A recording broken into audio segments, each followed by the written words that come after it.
Hello friends, welcome in my YouTube channel NCERT smart classes. और आज हम करेंगे क्लास 10th के मस्ट डू सिलेबस जो आया है आपके टर्म 2 के लिए, उसका आज से हम स्टार्ट करेंगे। तो आज हम करेंगे chapter number 4 carbon and its compound, okay, जिसमें से आपके एग्ज़ाम में 5 नंबर का आएगा। तो 5 नंबर बहुत होते हैं, तो इसीलिए आज हम कार्बन वाला चैप्टर स्टार्ट करते हैं। तो कार्बन और उसके यौगिक, सबसे पहले तो कि क्या क्या इस चैप्टर में से बहुत सी चीज़ें डिलीटेड हुई हैं जो आपको नहीं पता होगी, या पता भी होगी तो एक बार और आप मैच कर लीजिए कि आपका जो सीज़न 2021-22 ये चल रहा है उसमें कार्बन यौगिक में सहसंयोजी आबंध, कार्बन की सर्वोत्मुखी प्रकृति और समजातीय श्रेणी, केवल ये 3 टॉपिक्स ही आ रहे हैं। बाकी सारा चैप्टर डिलीटेड है। तो आप देख सकते हैं चैप्टर को जो वेटेज है कितना कम कर दिया गया है ना। जो ये आपका प्रक्रियात्मक समूह और कार्बन यौगिक की नाम पद्धति, संतृप्त, असंतृप्त और यौगिक के रासायनिक गुणधर्म, प्रतिस्थापन, एथनॉल, एथनॉइक, ये सारी चीज़ें आपकी डिलीट कर दी गई हैं। तो प्लीज़ ये सब मत पढ़ना। आपको बस 3 चीज़ें पढ़नी है। क्या? कार्बन यौगिक में सहसंयोजी आबंध, ये पढ़ना है, और उसकी सर्वोत्मुखी प्रकृति और समजातीय श्रेणी। ठीक है, आपको बस यही 3 टॉपिक पढ़ने हैं। तो मस्ट डू सिलेबस का हम स्टार्ट करते हैं चैप्टर नंबर 4 में। तो कार्बन की परमाणु संख्या 6 होती है, आप सभी को पता है। अगर हम इसका इलेक्ट्रॉनिक विन्यास करेंगे तो कितना होगा? 2 और 4, यही तो होगा, है ना। अब उत्कृष्ट गैस विन्यास को प्राप्त करने के लिए, मतलब कि अपने आप को फ्री करने के लिए, या ताकि या फिर ये अपना ऑक्टेट अष्टक कंप्लीट कर ले, या फिर अपना केवल 2 इलेक्ट्रॉन्स जो है अपने पास रखे। तो उसके लिए इसको अपने अन्य परमाणुओं और अन्य तत्वों के साथ संयोजकता इलेक्ट्रॉनों की साझेदारी करता है। आपको पता है कि ना तो ये इलेक्ट्रॉन दे सकता है और ना ही ले सकता है ना। क्यों नहीं दे सकता है? क्योंकि ये अगर दे देगा तो इसके जो नाभिक है उसमें 2 नाभिक इसमें इसके 6 होंगे और बाहरी कोश में 2 ही बचेंगे। तो बनाने में ज़्यादा ऊर्जा लगेगी, है ना। और ले लेगा तो क्या होगा कि 6 इलेक्ट्रॉन है और 10 हो जाएंगे कुल मिलाकर। तो उससे क्या होगा कि भार बहुत लगेगा और रासायनिक ऊर्जा में इसकी एनर्जी ज़्यादा खर्च होगी। तो इसलिए ना ये ले पाता है ना ये दे पाता है। ये क्या करता है आपको पता होगा, ये इलेक्ट्रॉनों की साझेदारी करता है ना। साझेदारी कर कर सहसंयोजी आबंध बनाता है। तो 2 परमाणुओं के बीच एक इलेक्ट्रॉन युग्म की साझेदारी से बनने वाले आबंधों को सहसंयोजी आबंध कहते हैं। ये डेफिनेशन बहुत ही अच्छी और इम्पॉर्टेंट है, आपको याद रख लेना है कि 2 परमाणुओं के बीच एक इलेक्ट्रॉन की युग्म की साझेदारी से बनने वाले आबंधों को सहसंयोजी आबंध के नाम से जाना जाता है। क्योंकि एग्जाम में क्वेश्चन आ सकता है कि सहसंयोजी आबंध से आप क्या समझते हो, तो आप ये लाइन लिखेंगे तो आपको मार्क्स मिल जाएंगे। अब कार्बन की सर्वोत्तमुखी प्रकृति, है ना, कि मतलब इसे सर्वोत्तमुखी क्यों कहा जाता है, सबसे अच्छा, है ना। तो 2 गुण है इसके अंदर जिसके कारण इसे सर्वोत्तमुखी प्रकृति का माना जाता है। तो पहला है श्रृंखलन, दूसरा है इसकी चतुसंयोजकता, है ना। श्रृंखलन क्या होता है कि कार्बन परमाणुओं के बीच सहसंयोजी आबंध बनाकर, मतलब जो कार्बन के जो परमाणु हैं वो सहसंयोजी आबंध बनाकर एक दूसरे से जो अपनी इलेक्ट्रॉन्स है उसकी साझेदारी कर कर लंबी लंबी श्रृंखला बनाते हैं, ठीक है, या वलय यौगिकों का निर्माण करते हैं। तो ऐसे जो बनाते हैं कार्बन के परमाणु एक दूसरे से एकल, द्वितीय या त्रिय आबंध से जुड़े हो सकते हैं। तो जो वो श्रृंखला बनाते हैं लंबी लंबी अपने परमाणुओं के साथ साझेदारी करके, उसे श्रृंखलन कहते हैं, ठीक है। और चतुसंयोजकता, जब कार्बन की जो आपको पता है कि जो संयोजकता होती है 4 होती है, जिसके कारण जो है 4 अन्य कार्बन परमाणु, हाइड्रोजन, ऑक्सीजन, जो भी मतलब आपके जो भी तत्व है उनके साथ इलेक्ट्रॉनों की साझेदारी करता है। 4 तत्व, 4 परमाणुओं के साथ जो कार्बन है वो साझेदारी करता है। तो इसीलिए उसको चतुसंयोजकता कहा जाता है। अब यहाँ पे कुछ इंपॉर्टेंट क्वेश्चंस भी दिए हुए हैं और आपको ये ज़रूर करना है क्योंकि ये बहुत ही इंपॉर्टेंट क्वेश्चन है, ठीक है। अगर आपको इनके आंसर चाहिए होंगे तो आप कमेंट बॉक्स में लिख दीजिएगा, उसकी मैं वीडियो अलग से बना दूंगी। पर इस वीडियो में मैं बस आपको चैप्टर जो मस्ट डू में आया है वो समझाना मेरा मोटिव है, ओके। तो आगे बढ़ते हैं। कार्बन यौगिकों में सहसंयोजी आबंध, जो सहसंयोजी आबंध है, तो कार्बन चतुसंयोजी, आपको पता है इसकी संयोजकता 4 होती है और इसीलिए कार्बन जो है केवल इलेक्ट्रॉनों की साझेदारी करके बनाता है। ना ये ले सकता है ना ये दे सकता है, ये क्या करता है? इलेक्ट्रॉनों की साझेदारी करता है ना। तो ये केवल इलेक्ट्रॉनों की साझेदारी करके सहसंयोजी आबंध ही बनाता है, ठीक है। अब इसके गुण क्या है? गुण ये होता है सहसंयोजी आबंध का, मतलब इलेक्ट्रॉनों की साझेदारी करके जो आबंध बनाते हैं उनका गुण ये होता है कि इनके क्वथनांक और गलनांक कम होते हैं। क्यों कम होते हैं? क्योंकि इनके अंतराणुक बल बहुत कम होता है, मतलब इनके में कोई चार्ज नहीं होता है, इसीलिए ये विद्युत के सुचालक होते हैं। क्योंकि इलेक्ट्रॉनों की साझेदारी होती है और कोई आयन नहीं बनता, ठीक है। यहाँ पर सुचालक नहीं, यहाँ पर कुचालक आएगा। ठीक है, आपको ये ध्यान रखना है।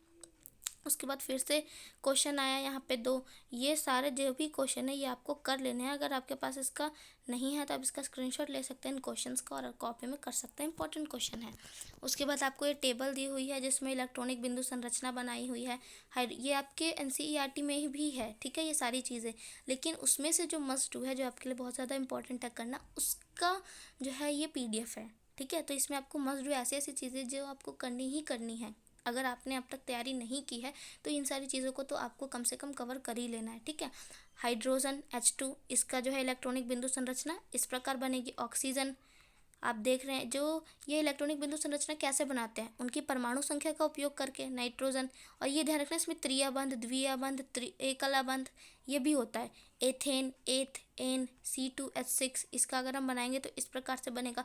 इन सारे डायग्राम्स की आपको प्रैक्टिस कर लेनी है। ठीक है, अगर आप प्रैक्टिस कर लेंगे तो एग्जाम में आएगा तो आसानी से आप बना सकेंगे। उसके बाद आपको फिर से कुछ क्वेश्चन दिए गए हैं, ये क्वेश्चन आपको बनाना है। इसमें आपको क्या करना है, सूत्र और इलेक्ट्रॉनिक बिंदु संरचना बनानी है कार्बन डाइऑक्साइड की, अमोनिया की और जल की और एथाइन की। आप ये क्वेश्चन खुद से करके देखना। अगर आपको नहीं सॉल्व होगा तो आप कमेंट में लिखेंगे तो मैं इसके भी सोल्यूशन आपको बता दूंगी। उसके बाद हमारा नेक्स्ट टॉपिक आता है कार्बन के अपर रूप। इसमें से तो क्वेश्चन मतलब बहुत ज़्यादा प्रोबेबिलिटी है कि पूछ ही जाए। ठीक है, तो ग्रेफाइट और हीरा, इसमें फुलरिन नहीं दिया है लेकिन आपको फुलरिन भी पढ़ना है। ठीक है, क्योंकि फुलरिन में से भी आ सकता है। इसमें केवल 2 ही दिया हुआ है, ग्रेफाइट और हीरा। ठीक है, इसमें एक सेकेंड, इसमें केवल 2 ही दिया गया है, ग्रेफाइट और हीरा।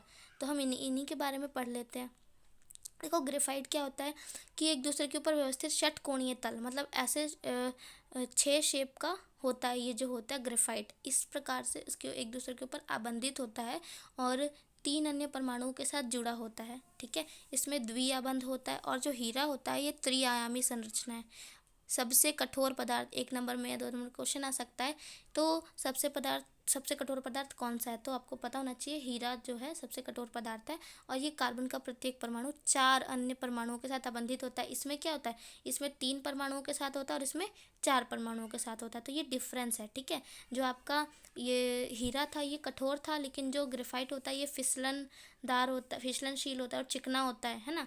और ये जो ग्रेफाइट है ये सुचालक होता है विद्युत का, और ये जो हीरा है वो कुचालक होता है। ठीक है, और उपयोगिता, मतलब कि जो ग्रेफाइट है उसका कब उपयोग किया जाता है और जो हीरा है उसका क्यों उपयोग किया जाता है। तो ग्रेफाइट का उपयोग पेंसिल लेड, जो आपके पेंसिल में जो लेड लगी होती है उसमें यूज़ किया जाता है, और स्नेहक में। और ये हीरे का तो आभूषण, मतलब आपने देखा होगी हीरे की ज्वेलरीज, जो डायमंड्स की जो ज्वेलरीज होती हैं वो, और काटने के लिए भी इसका यूज़ किया जाता है क्योंकि ये बहुत ही कठोर होता है। उसके बाद आपका फिर से एक क्वेश्चन यहाँ पे दिया है कि कौन सा सुचालक है, विद्युत का सुचालक कौन सा, हीरा या ग्रेफाइट। तो इसका आंसर तो आपको पता ही होगा, ग्रेफाइट या सुचालक है। क्यों सुचालक है ये आपको इसमें बताना है। ठीक है, उसके बाद हमारा नेक्स्ट टॉपिक आता है समजातीय श्रेणी, होमोलोगस सीरीज, है ना। ये बहुत ही ईजी होता है। इसमें क्या है, देखो, समजातीय श्रेणी किसे कहते हैं, तो यौगिक की ऐसी श्रृंखला जिसमें कार्बन श्रृंखला में स्थित हाइड्रोजन को एक ही प्रकार के प्रक्रियात्मक समूह प्रतिस्थापित करते हैं। मतलब जो कार्बन है वो कार्बन और हाइड्रोजन से में आपका कोई भी यौगिक बनता है, समझाते जो हाइड्रोकार्बन होते हैं, है ना। तो उसमें जो हाइड्रोजन है, कार्बन श्रृंखला में जो हाइड्रोजन होते हैं वो कोई दूसरा हाइड्रोजन उनको इस प्रकार से प्रतिस्थापित करता है कि वो एक ही प्रकार के समूह में बन जाते हैं। ठीक है, जैसे आप इसमें देख सकते हो, उदाहरण आपको दिया हुआ है CH4, C2H6, C3H8। ये क्या है, ये एल्केन है ना, ये एल्केन है। और इसमें इनका गुण क्या है ये आपसे पूछा जा सकता है। 3 नंबर के क्वेश्चन में ये आ सकता है कि समजातीय श्रेणी के गुण क्या है, विशेषताएं क्या हैं, है ना। तो आपको ये लिखना है CH2 का अंतर होता है, 14 द्रव्यमान इकाई का अंतर होता है।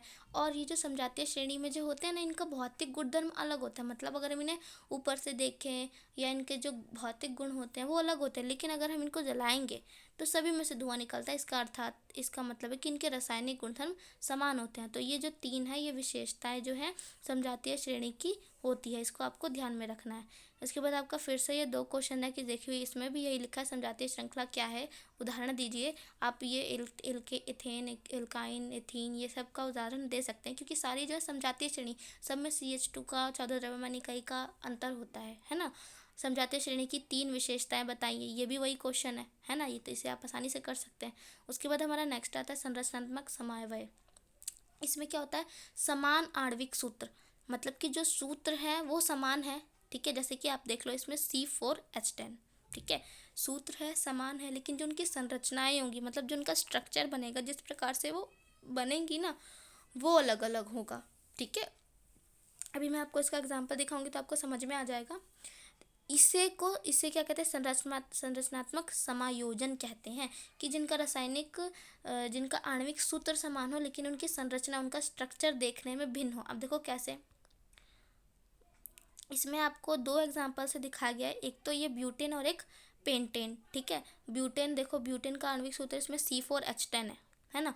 ये दोनों ही स्ट्रक्चर, ये स्ट्रक्चर और ये स्ट्रक्चर, ये दोनों ही स्ट्रक्चर जो है आपका पेंटेन का है, लेकिन सॉरी ब्यूटेन का है।